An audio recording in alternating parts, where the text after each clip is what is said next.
Salve, meus queridos, vocês estão no Cariani TV, um canal de cortes, de produção de todo o conteúdo Renato Cariani. Por favor, se inscrevam, faça parte desse canal também.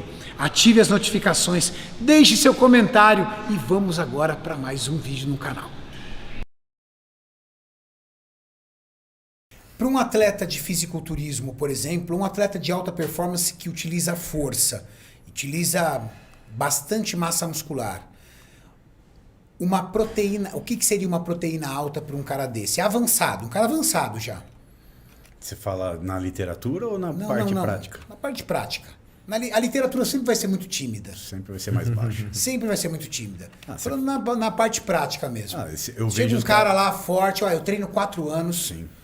treino forte e quero melhorar meus ganhos, quero melhorar minha densidade, minha qualidade de pele e eu treino 5 vezes por semana pesado. Você vê na observação... Uma proteína dessa pode chegar até quanto? 3, 4 gramas. Dá pra chegar a 3, 4 gramas? Fácil. Caraca, que legal saber passar isso pra galera. Porque Assim, isso é uma dúvida muito recorrente da galera. Não que eu prescreva, né? Mas se você olha na observação... Para prescrever é individual. É. Eu tô falando aonde pode chegar. Sim. Agora uma outra pergunta. Mas aí você diz onde pode chegar no sentido de ter benefício? Não, assim, até onde você pode chegar tendo benefícios, exato. Ninguém quer utilizar proteína para jogar lá fora. Entendeu? Que eu ia te colocar. Tipo, esse nível de proteína, na verdade, o Nutri ele usa mais quando tá no emagrecimento do que na hipertrofia. Na hipertrofia não faz muito sentido. No emagrecimento para que até proteja a massa muscular dele. Sim. Mas dá para chegar em 4.0. Mas não precisa, porque você vai roubar espaço para outro nutriente, que é o carboidrato. E Se tiver... E o carboidrato é melhor para performance, né? A proteína não tem a mesma taxa de eficiência quando você vai fazer um treino e busca intensidade. Não é uma boa trocar o carboidrato pela proteína, é melhor o carboidrato. Então, numa dieta para hipertrofia, dificilmente você vai ter um aproveitamento, embora exista a crença forte no fisiculturismo de que tem atletas que usam 4 gramas, 5 gramas, é muito, muito improvável que você está aproveitando esse excesso. Claro que não é isso que o cara não vai regredir por estar usando isso, mas ele está usando ali a proteína em excesso e não vai ter uma vantagem em fazer aquilo, né? Seria mais interessante ele trocar por carboidrato e excesso de proteína. Existe um balanço. Então, aí já seria 2.0. Eu acho que assim, né? Eu levo em conta no fisiculturismo, como diz o Jay, né? Melhor pecar por excesso do que por falta. Mas não precisa ser tanto excesso. Então, eu acho válido usar 2,5, de repente um pouco mais. Porque a gente pode levar em conta também a palatabilidade, né, da refeição. De repente, o atleta está acostumado a comer 3. Por exemplo, eu já trabalhei com muitos atletas que eles estavam acostumados a comer 4 gramas por quilo. Eu não ia reduzir para 2, né? Porque o cara ia estranhar. Então eu reduzia ali para 2,5, via como o cara se adaptava. E quando ele estava bem nessa quantidade, eu via que não precisava usar mais. Né? Por isso pensando no off, né? No superávit. Porque como o Donato falou... Se você está em déficit, a gente tem vantagem em colocar um pouco mais de proteína do que no superávit. Que vai o ectomorfo, né? Que todo mundo sempre pergunta. Tipo, eu não cresço.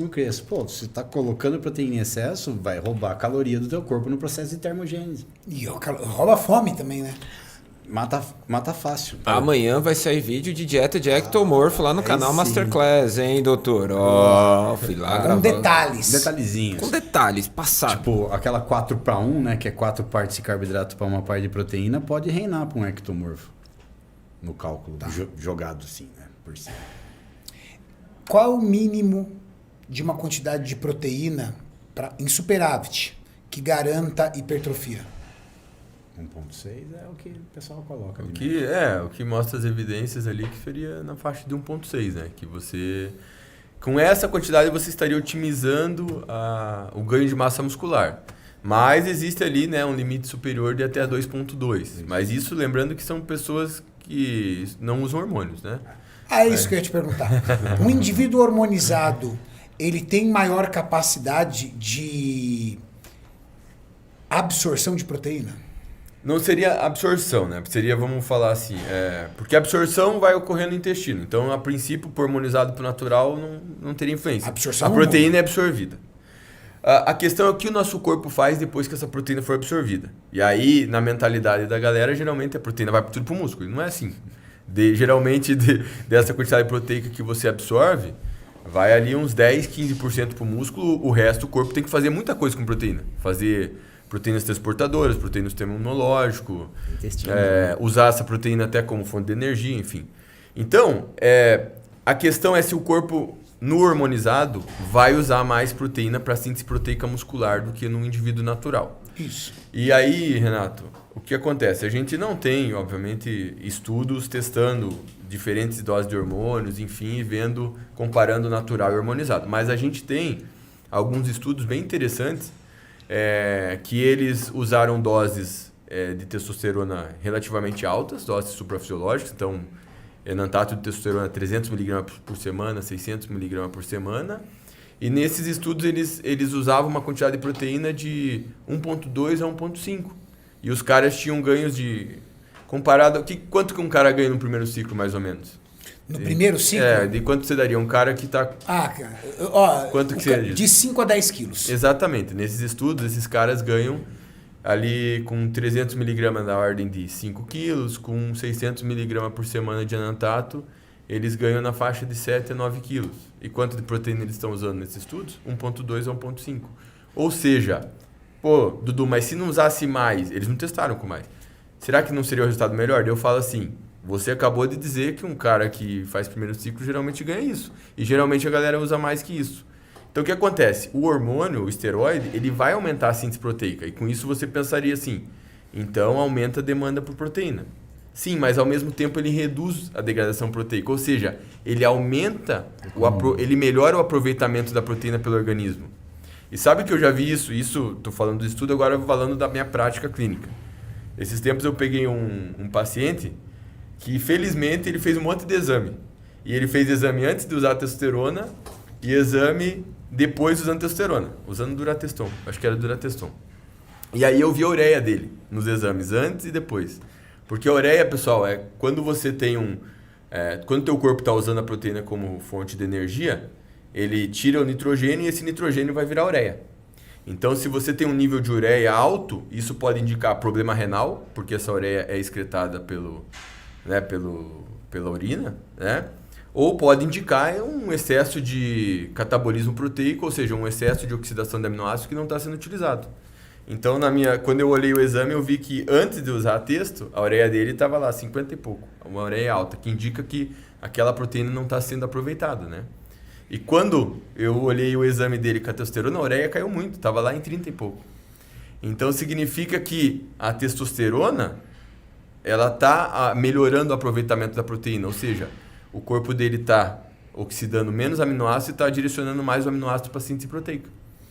Legal isso. Então, Donato, muito legal isso. Adorei essa observação. Muito legal, Dudu. Então, você pode usar a ureia como um marcador indireto se você está aproveitando ou não a proteína. Então, é comum eu pegar fisiculturista e ver um nível de ureia muito alto. Então, você já tem uma...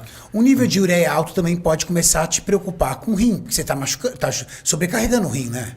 Sim, mas como não é um marcador, não é um marcador específico, né, de função renal, pode ser ou não. Teria que ter a creatinina junto. Isso, teria que ter a creatinina junto em outros marcadores. E tem um detalhe, não quer dizer que a ureia alta, tipo, você deve baixar a proteína. Por exemplo, se você está numa dieta para perda de peso, a tua intenção não é usar a proteína para ganhar massa muscular, é para poupar massa muscular e para dar saciedade. Então é aceitável um nível de ureia mais alto se você está em déficit calórico. Você está em 3, 4.0 Exato, corporal? mas quando você está visando ganho de massa muscular, por que você vai querer que teu corpo fique jogando proteína fora? Exatamente. Economiza corpo. É melhor usar o carboidrato como fonte de energia. Né? Boa. Então, em resumo, podemos dizer o seguinte, que você não precisa subir a sua proteína porque você está hormonizando. Se você tiver uma proteína já adequada, 1,6, 2,0 vezes quilo corporal, o seu corpo vai se encarregar de melhorar a absorção, não é absorção, a captação. Melhorar a captação dessa proteína no tecido muscular, porque é uma propriedade do hormônio, que é aumentar a síntese proteica, e essa quantidade de proteína que você já ingere é o suficiente para isso. Eu diria que as pessoas têm esse conceito. Tô hormonizando, tem que aumentar a proteína. Exatamente, mas aí eu obviamente, eu olho o estudo, eu olho a prática e penso assim, o estudo foi feito com essas dosagens. Se eu tô considerando um fisiculturista profissional... O cara que usa 1 grama, 2 gramas de droga por semana? Usando GH, eu falaria assim, por que 1.6 se é o mínimo? Né? Vamos usar ali o que o Jay falava. Vamos pecar por excesso, pecar por excesso por falta. Mas não vou jogar 5. Eu vou jogar 2,5. Entendeu? 2,5. De repente o cara quer um pouquinho mais, mas né, dificilmente mais que 2,5, 3 vai ter benefício. Mas eu acho que num cara ali que tá usando mais hormônio, sim, faz mais sentido usar mais de 2. Né? Que a gente pega paciente no consultório. Então, aí, pessoal. Né? Porque querendo ou não, mais hormônio, a gente sabe que aumenta a síntese proteica. Porque se tiver carência de proteína, mesmo com hormônio, você pode subestimar seus ganhos. De certa forma, sim. Mas sabe que tem uma coisa que os fisiculturistas fazem também que pode atrapalhar, né? Às vezes a galera abusa de hormônio tiroidiano. E o hormônio tiroidiano é um hormônio que aumenta muito, ele aumenta a síntese e a degradação. Então, só que se você abusa de hormônio tiroidiano, é como se você induzisse um quadro de hipertiroidismo, né, farmacológico. E esse hormônio como que aparenta o indivíduo que tem hipertiroidismo? Muito magro e também catabolizado. Catabolizado, né? ele é um rato. E quando o bodybuilder está ali abusando do hormônio tiroidiano, vou dizer, ele não vai ter essa aparência, por quê? Porque o esteroide está compensando, dando a síntese proteica alta. Só que ele deixa de progredir. Porque de um lado ele está aumentando a síntese e do outro está aumentando muito a degradação. Por isso que às vezes você vê caras que abusam de hormônio tiroidiano e eles meio que não saem do mesmo shape, né? A gente recebe direto usuário recreativo de esteroide no consultório. Claro. Tranquilo, a gente faz a análise dos exames de sangue. E o que eles pecam realmente é isso. Às vezes é essa ideia, tipo, não, tô hormonizando, vou botar proteína na tampa. Não, cara, se você fizer um jogo mais adequado entre carbo e proteína, o balanço nitrogenado fica positivo com a proteína controlada. Lógico, você vai fazer um modelo ali, o cara vai botar 2, 3 gramas de sal na semana, e lógico, você vai tendo um aumento, mas você não precisa jogar logo alto. No pré-contest é usado mais alto do que no off-season. Isso. Entendi.